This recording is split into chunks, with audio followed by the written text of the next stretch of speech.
Calculate the energy of an electron in L shell, यानी second shell है, of hydrogen atom.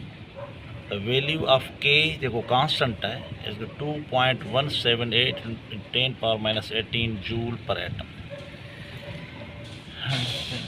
Energy find करनी है, energy of electron.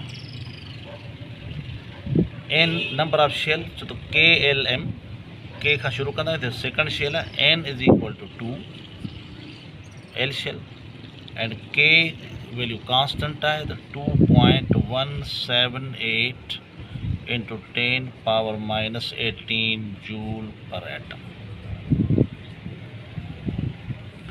Energy जो formula है E is equal to minus K upon N square.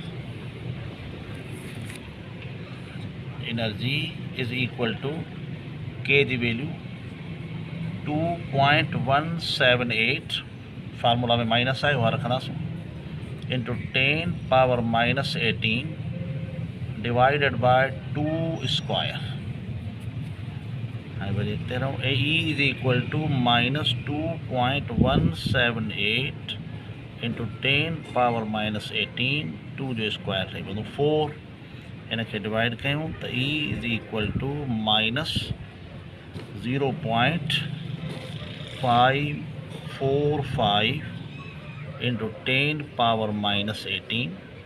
ये भी ठीक है, पर जेकर स्टैंडर्ड फॉर्म में लिखूँ तो E इज इक्वल डेसिमल के हेॾां खणी वञो माइनस 5.45 डेसिमल लेफ्ट का राइट अचे तो पावर माइनस थींदो, माइनस 18 है ऐं वरी हिकिड़ो माइनस ॿियो कयो थींदो minus 19 joule.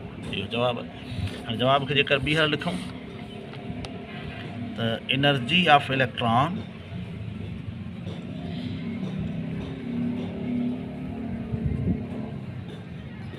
in L shell जी सवाल में मिले of hydrogen, L shell of hydrogen atom is equal to minus 5.45 into 10 power minus 19 joule. ये जवाब है.